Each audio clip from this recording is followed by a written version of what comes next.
Buenas, estimados amigos, encontramos aquí otra vez en una entrevista para hablar sobre economía. Y esta vez vamos a invitar al economista, docente e investigador de la Universidad Técnica de Oruro, Ernesto Bernal.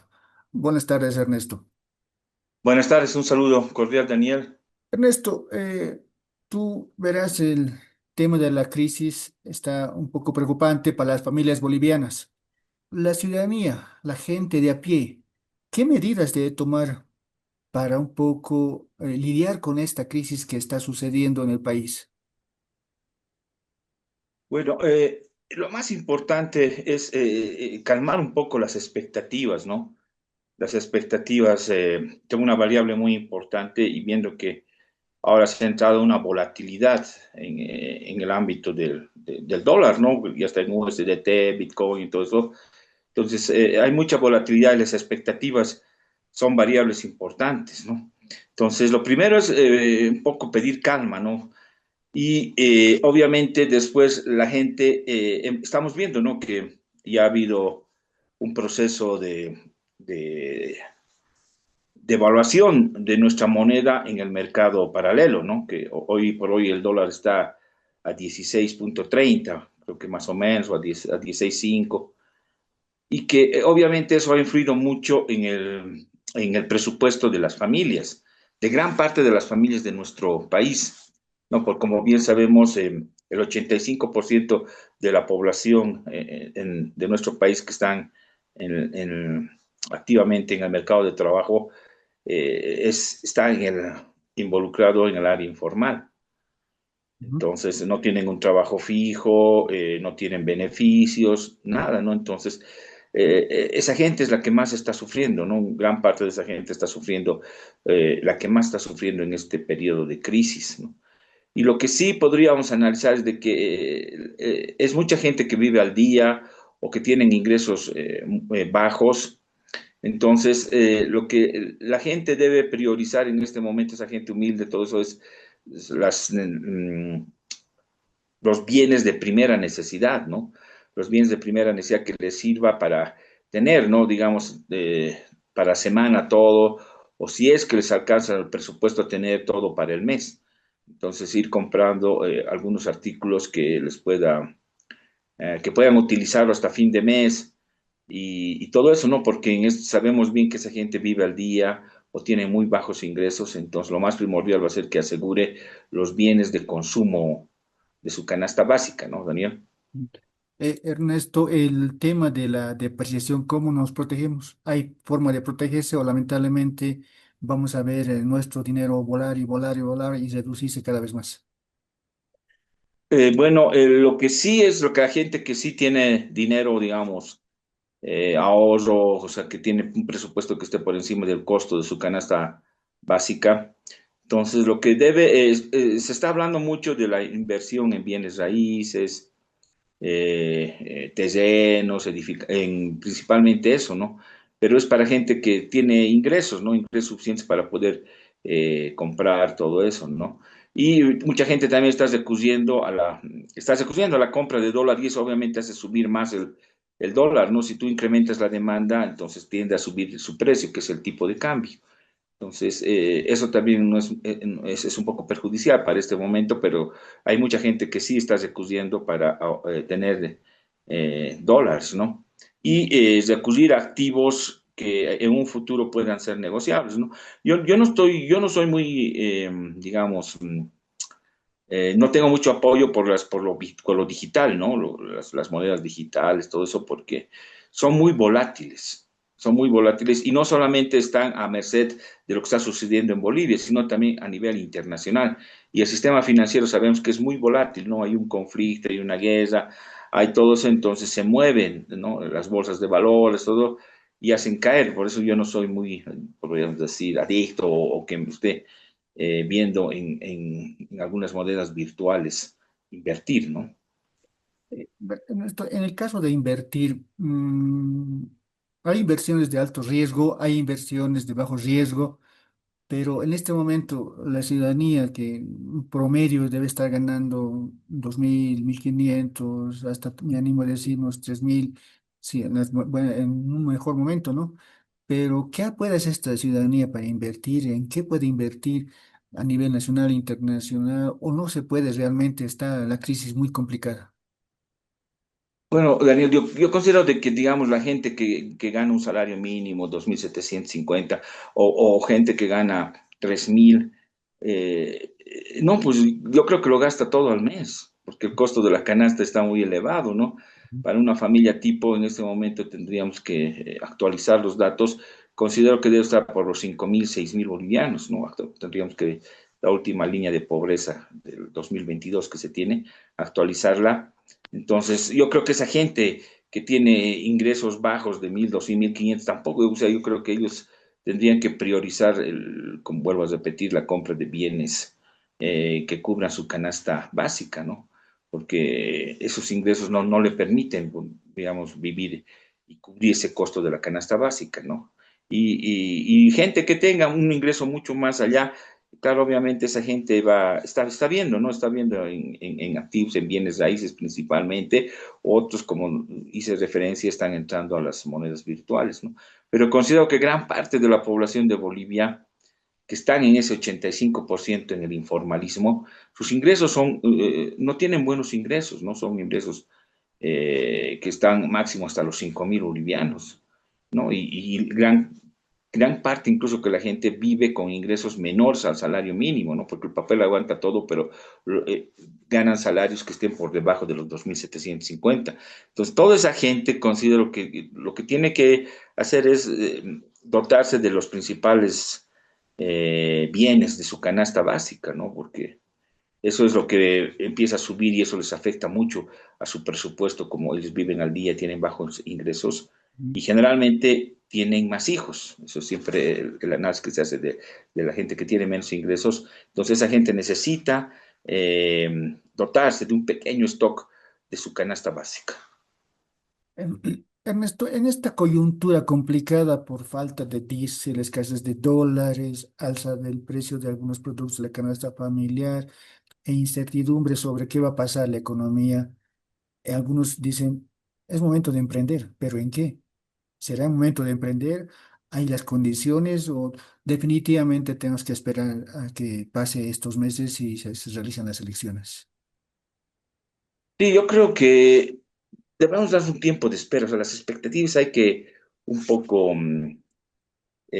calmarlas y para dar también una señal positiva que el gobierno debería dar ya, ¿no? Todo eso, con algunas medidas de política económica y los mismos políticos, la asamblea, todos, desde mi lectura que yo tengo, debían entrar en estos meses en un pacto donde se analice bien este tema y que, por ejemplo, el gobierno garantice unas elecciones limpias y que obviamente, según las encuestas que ya están, tienen muy poco apoyo y que van a entregar de buena manera el gobierno, el Estado al próximo gobierno, ¿no? Al próximo candidato que gane la elección, ¿no? Y en este otro tema, tal vez la Asamblea aprobar ese crédito que se tiene, ¿no? Se habla de 1.800 millones, que en cierta manera eso podría en este momento, a corto plazo, hacer, desde mi lectura, una pequeña estabilización en estos meses, ¿no? Hasta que entre un nuevo gobierno y tenga todo un plan de política económica para enfrentar la crisis, enfrentar este problema de déficit fiscal, de la balanza de pagos, de reservas, que obviamente algunos economistas tenemos la lectura que es un programa más ortodoxo, ¿no? Y que necesitamos el ingreso de una gran cantidad de millones de dólares en nuestra economía. ¿No? Por ejemplo, yo siempre he hablado desde hace varios años de hace 2 años, de unos 10.000 millones de dólares que necesitamos, ¿no? Y también hay varios otros economistas o candidatos que hablan de 13.000 o que van a conseguir vendiendo bonos por litio. Bueno, entonces el enfoque está que sí necesitamos dólares, ¿no? Entonces, lo que hay que hacer en este momento para mí, desde mi lectura, es hacer un pacto de los políticos, el gobierno, todo, para darle certidumbre a la población, porque ¿quién sufre más? Los políticos siguen en su campaña, el gobierno está ahí, pero la gente del pueblo, la gente más pobre, es la que está sufriendo las colas para gasolina, las colas para aceite. Si vieras acá también lo que en Oruro se ve las colas para el pan de 40 centavos y se acaba en menos de 20 minutos. Entonces, esa gente es la que está sufriendo. La inflación es el peor impuesto que le puedes cargar al pobre. Entonces, lo que yo creo que debemos entrar a ese tipo de análisis y bajar las expectativas, ¿no? A mediano, a corto plazo en estos meses hasta noviembre y que el próximo gobierno ya entre con medidas de solución, ¿no? A mediano y largo plazo. Entonces, yo creo que eso es muy importante. Desde tu lectura, el tema de la falta de diésel, la falta de gasolina, ¿qué está provocando? Está provocando esta un poco, no sé si es exagerado, psicosis de la gente de ir a comprar y los bloqueos, ir a comprarse al mercado, abastecerse de todo, y los anuncios que dicen los lado de vista de que van a bloquear, cuídense, cómprense todo lo que puedan. O sea, las expectativas están más negativas que positivas. Desde tu punto de vista, esto está ahogando mucho la situación económica del país. ¿Quién debería dar la cara? ¿El gobierno? ¿Los empresarios? ¿O quiénes deberían dar la cara? Porque los dirigentes están, en vez de apagar el fuego, pues que están poniendo más gasolina a la llama para que se inflame todo. Y hay una total incertidumbre, ¿no? Que se vive. Y la gente está pendiente de lo que pueda pasar mañana. Entonces, lo que hace la gente es, se mueve como un agente racional, no sé si es muy racional, pero ve que si va a faltar mañana algún producto o servicio, entonces va, ¿no? Y compra. Entonces, ahí el gobierno debe dar certidumbre de que va a tener y que no va a faltar, ¿no? Y hace algunos, por ejemplo, los gobiernos políticos hacen alguna declaración y ya al día siguiente el dólar ha subido o tiene sus repercusiones. Entonces, yo creo que el que más está fallando en este momento es el gobierno, que nos está dando esa certidumbre, y obviamente los políticos que están ahí como al acecho, ¿no? Viendo qué error se comete, como lo dijiste vos, para profundizar más la crisis, no sé cuál será la lectura que ellos tienen. Y yo considero que el gobierno debe dar medidas de política económica en este momento que den certidumbres a corto plazo, ¿no? Porque tienen que analizar bien cuando saca sus comunicados o quiere hacer algunos movimientos políticos, ¿no? Porque bien, estamos ahí, saca algunas medidas y el dólar se dispara de 11 a 13. Otra vez el gobierno interviene con alguna declaración, el dólar se dispara de 13 a 17, 18 incluso, ¿no? Y más bien ahora ha bajado 13 a 16 cuando ya se hace referencia de que en el mercado de la USDT ya no va a intervenir una gran empresa que estaba moviendo mucho, ¿no? Con una gran demanda. Entonces, tenemos que dar señales de todo tipo, ¿no? Y en este momento sabemos que no tenemos dólares, ¿no? Y que los combustibles, todo eso, se compran con dólares, ¿no? Ahora, ¿cuál será tan cierto que también que el efecto climatológico, que es otra variable que afecta desde el punto de vista de la teoría de la oferta? Entonces, y si hay lo que está pasando en Arica, ¿no? Que hay problemas para descargar todo eso, pero yo creo que el principal ese es el gobierno. Y después los políticos, ¿no? Los partidos políticos están en su afán de estas elecciones para el agosto. Entonces, ellos sí tienen que dar certidumbre a toda la gente. Vuelvo a repetir, yo estoy convencido de que deben hacer un pacto en estos meses a corto plazo para darle certidumbre, bajar las expectativas, todo eso, y ya en este momento que ya no haya tanta volatilidad en el tipo de cambio, que la gente no esté desesperada, porque en este momento es eso, tú vas a los mercados más concurridos y donde asiste la gente más humilde, hay filas, filas para el aceite, filas para el pan de 40 centavos, claro, obviamente, pero, y eso es perjudicial, ¿no? Desde el punto de vista de la teoría económica. Ernesto, entrando ya a la recta final de la entrevista, un breve análisis que puedes hacer, ¿qué puede pasar hasta agosto? Faltan 2 meses y un poco más a las elecciones y lamentablemente, como tú indicas, la incertidumbre sigue reinando, pero ¿qué se puede esperar de esto? ¿Agravarse la situación, llegar a un colapso que tal vez estemos o agravarse la crisis energética que estamos viviendo? Yo estoy convencido de que tenemos que darle, o sea, tenemos que a corto plazo calmar todo esto. Estoy convencido. Y todo eso tiene que partir desde el gobierno. Entonces, desde el gobierno dar una señal, porque la gente, ¿por qué ha estado tranquila todos estos meses la gente? O sea, la gente también se mueve bajo conductas racionales. Y mi lectura es que la gente está esperando agosto para dar ya su mensaje, que es lo que quiere. Entonces ellos van a ir a la votación y según algunas encuestas que ya se han hecho, y según algunas encuestas, la oposición está liderando. Entonces ahí la gente va a ir y va a emitir su soberanía popular, ahí delega su voto y esa va a ser la respuesta de la gente, desde mi lectura, que está esperando la gente, ¿no? Pero parece que hay gente que está encaramada, que le gusta el poder, que quiere convulsionar al país, que quiere volver al poder, otros mantenerse en el poder. No sé, ¿qué quieren? Si están buscando que no haya elecciones o que no. Eso sería lo peor que pueda suceder, ¿no? Lo peor porque la gente ya no va a aguantar. Y Ujú. ahí puede pasar, digamos, o sea, muchas cosas que ojalá no, pero está en las manos de ellos, ¿no? Dar certidumbre. Y disculpa que sea tan repetitivo, por eso Ah, estoy está bien. convencido que debe haber un pacto a corto plazo, un pacto políticos, gobierno, todo, que aseguren unas elecciones limpias, que la Asamblea ya apruebe esos 1.800 a corto plazo para que ya bajar expectativas, más certidumbre y favorecer a los más pobres, que son los que más están sufriendo. Ujú. Finalmente, Ernesto, no sé si te has dado el tiempo o has visto algo, las propuestas de los candidatos a nivel económico. ¿Cuál es tu lectura de que el que entre de la oposición, porque el que salga del oficialismo ya ha anunciado que va a continuar con las políticas estatales, pero el que entre de la oposición va a ser un popular por las medidas que debe adoptar?